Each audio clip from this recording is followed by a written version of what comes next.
एक समय की बात है, हिमालय की खाड़ी के किनारे एक छोटे से शांत गांव में राहुल नाम का एक युवा लड़का रहता था। राहुल अपने क्रोधी स्वभाव और चंचल मन के कारण गांव भर में प्रसिद्ध था। उसका मन हर समय विचारों से भरा रहता था। सोचो कि उसके विचारों के तूफान ने उसके मन को एकदम बेचैन कर दिया था। उसके जीवन से शांति मानो गायब हो गई थी और वह हमेशा अपने ही ख्यालों में खोया रहता था और तनावपूर्ण जीवन जी रहा था। उनके अशांत मन और क्रोध के कारण उनके अपने परिवार के सदस्यों और गांव वालों से भी संबंध अच्छे नहीं थे, जिससे वह और भी अधिक अकेला और अपमानित महसूस करने लगा। वह और भी अधिक मानसिक तनाव की स्थिति में चला जाता है। एक समय की बात है, राहुल अपने गांव की गलियों में घूम रहा था। तभी उनकी मुलाकात एक बौद्ध भिक्षु से हुई जो एक पेड़ की छाया के नीचे ध्यान में बैठे थे। बौद्ध भिक्षु के चेहरे से निर्मल शांति की आभा झलक रही थी। इस असीम शांति में राहुल बौद्ध भिक्षु की ओर आकर्षित हुआ। जब राहुल बौद्ध भिक्षु के करीब आया तो उसे अपने आसपास एक सकारात्मक ऊर्जा का एहसास हुआ। भरत को एहसास हुआ कि इस असीम शांति और सकारात्मक ऊर्जा का स्रोत कहीं न कहीं इस बौद्ध भिक्षु के भीतर ही है। इसलिए वह वहीं बैठकर उसकी आंखें खुलने का इंतजार करने लगा। थोड़ी देर बाद जब बौद्ध भिक्षु की आंख खुली तो उसने एक युवा लड़के को अपने सामने बैठा पाया, जो बहुत तनावग्रस्त और नकारात्मक भावनाओं से भरा हुआ लग रहा था। राहुल ने बौद्ध भिक्षु की ओर उदार भाव से देखा और बहुत विनम्रता से कहा, मालिक, मेरा मन बहुत अशांत है और मेरे मन के विचार मुझे खाए जा रहे हैं।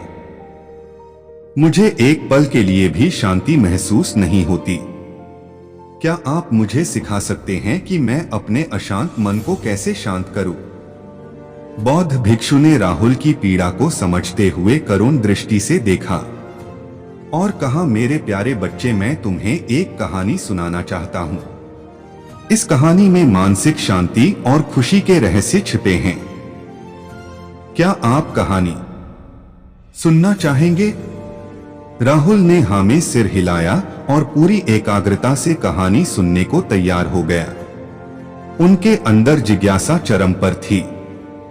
वो कहानी सुनने को बेताब था। बहुत समय पहले की बात है, एक नगर में शक्ति नाम का एक आदमी रहता था। शक्ति बेहद महत्वाकांक्षी व्यक्ति थे और उन्हें हर काम में लोगों से मदद की जरूरत पड़ती थी। यदि उसे किसी से असफलता और बुराई सुनने को मिलती थी तो वह गहरी चिंता और तनाव में चला जाता था।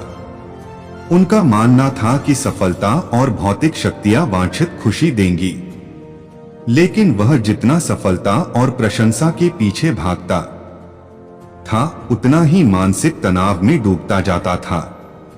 लेकिन अचानक शक्ति का सामना उस समय के मशहूर बौद्ध भिक्षु से हो गया, जिसका नाम महाकौशल था। महाकौशल अपने शिष्यों को ध्यान की शिक्षा देते थे और वह स्वयं एक बहुत ही ध्यानमग्न और प्रबुद्ध व्यक्ति थे।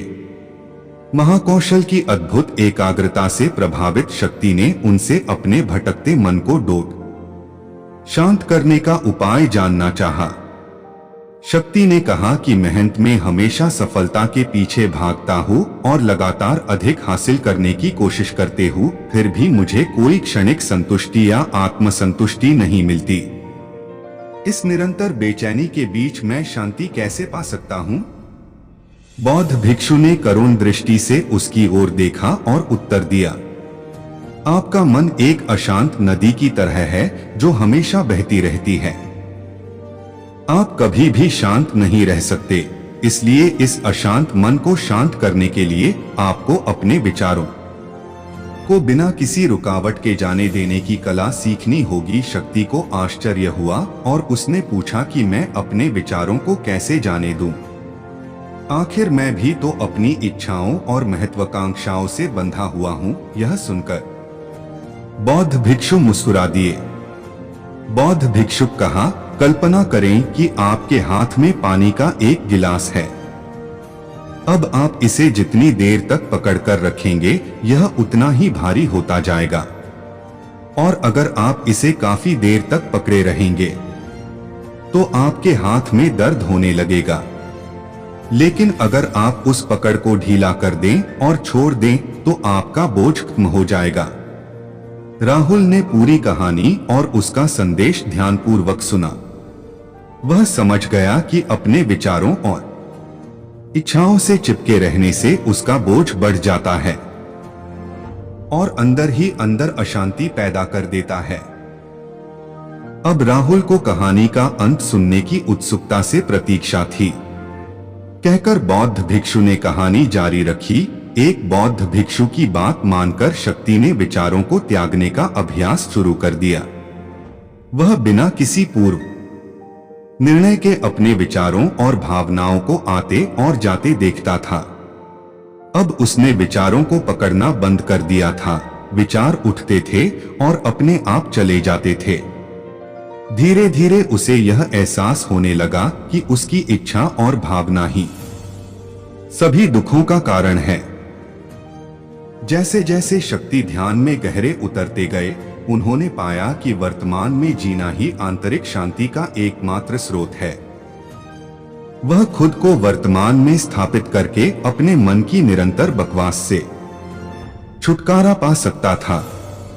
धीरे धीरे शक्ति का मन एक शांत झील की तरह हो गया, जो बाहरी दुनिया को अपने अंदर प्रतिबिंबित करती है।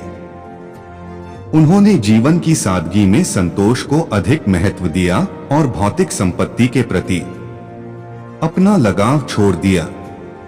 जैसे ही शक्ति में ऐसे बदलाव की खबर लोगों के बीच फैली, दूर दूर से लोग मार्गदर्शन लेने आने लगे। लोगों को विचारों को मुक्त करने की कला सिखाना और उन्हें अपने भीतर शांति खोजने के लिए मार्गदर्शन करना, वह लोगों के बीच शांति और ज्ञान का प्रतीक बन गया।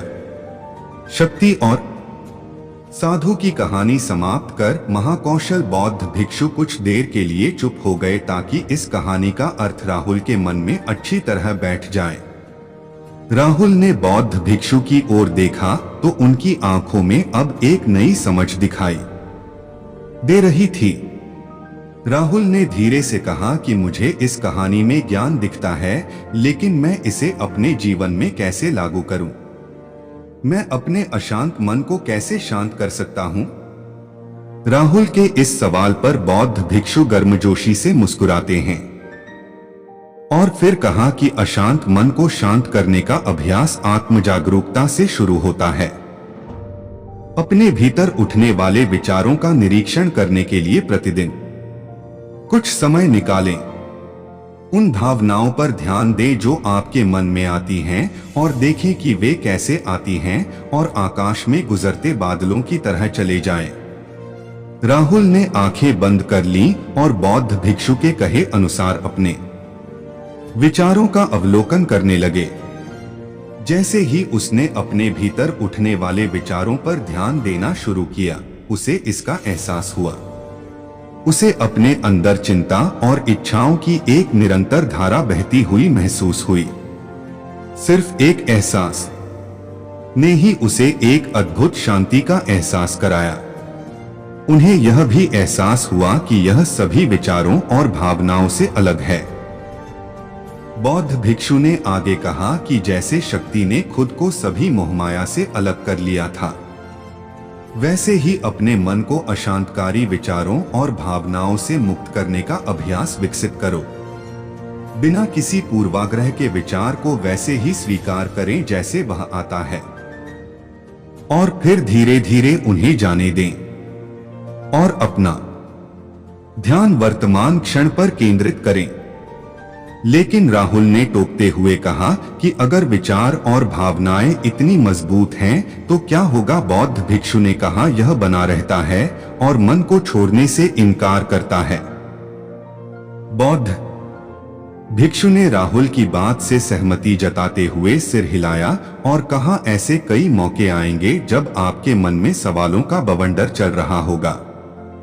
जब आपका दिमाग आपकी बात ही नहीं सुनेगा तो ऐसे में आपको अपनी सांसों की ताकत पर विश्वास करना होगा।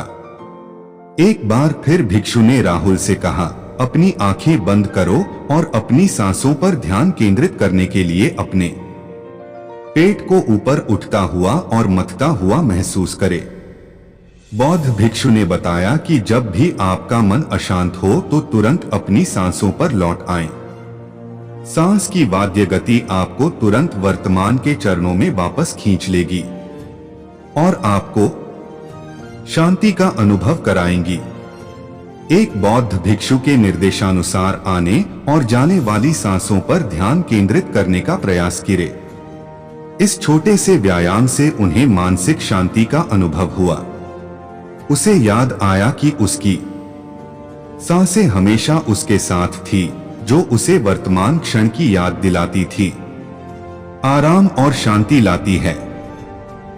राहुल के इस विकास को देखकर बौद्ध भिक्षु मंद मंद मुस्कुराए और बोले, मेरे प्रिय बेचैन मन को शांत करना एक ऐसा अभ्यास है जिसमें बहुत प्रयास और दृढ़ इच्छा शक्ति की आवश्यकता होती है, क्योंकि लगातार व्यायाम से मांसपेशियां मजबूत होती हैं।